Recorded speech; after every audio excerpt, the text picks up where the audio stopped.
Okay, this video is the rib stitch. Now a rib stitch consists of alternating knit and purl stitches. There's different configurations you can do. We're going to do a 1 by 1 rib stitch, which means 1 stitch rib, 1 stitch purl, 1 stitch rib, 1 stitch purl, and repeat. So that means we start off with 1 knit stitch.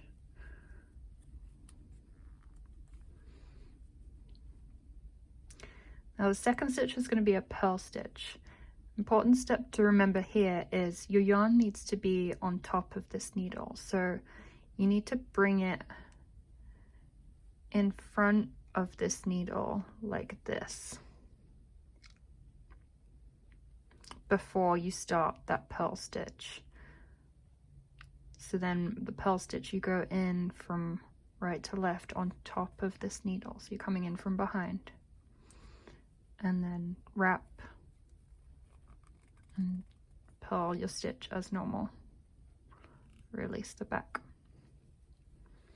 So when you come to your next knit stitch, you need to pass that yarn back through the needles. So wrap it back around. So it's on the right underneath the needle now. And then do a regular knit stitch.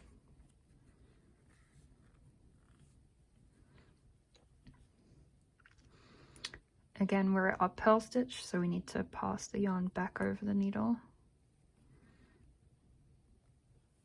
and do our purl.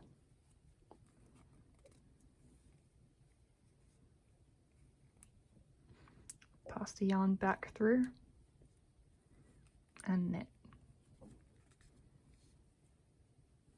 Pass the yarn back and purl.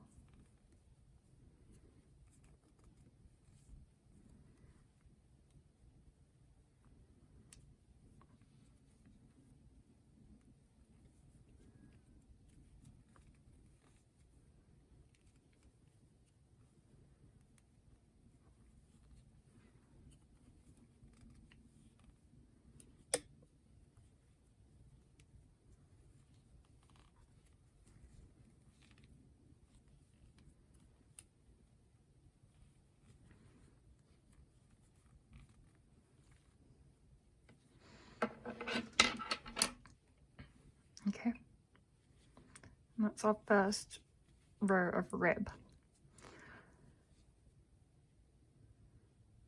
So on our second row of rib stitch, we're going to knit and purl again. Since I have an even number of stitches, I have 10 stitches, I'm going to start with a knit stitch again. So I'm going to knit, purl, knit, purl, knit, purl, knit, purl, knit, purl. If you're not sure what stitch to start with, you need to look at the shape of the stitch below it. So knit stitches tend to have a V shape below it, whereas the purl stitch has a dash going across it. So they're V's and dashes. So this first one is a V. So this is my knit stitch. So I'm going to start with a knit stitch. And again, we need to pass the yarn back through the needles before we do our purl stitch. Purl.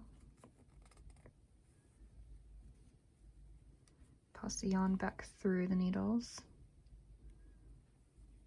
Knit. Pass the yarn back through. Purl. Now let me show you what happens if you don't pass the yarn back through and you go to do your next knit stitch.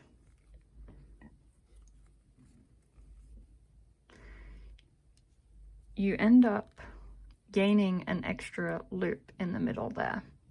So that shouldn't be there. You should only have these stitches and then that new stitch that you just knit. This is an extra loop that you don't need. So if you find when you get to the end of this, you've gained a lot of stitches, you probably skip that step where you have to pass the yarn back through.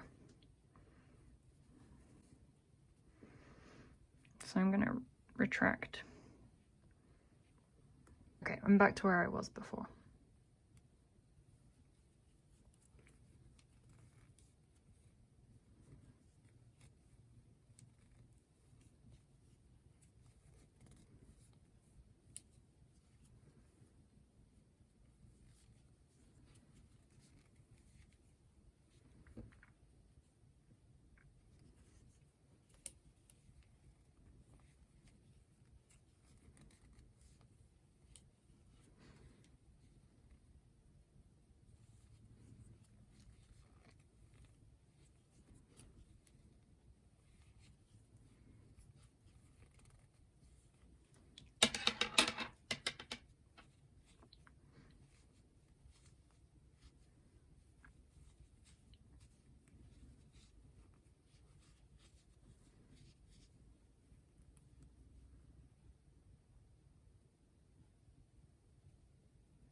And that's the rib stitch.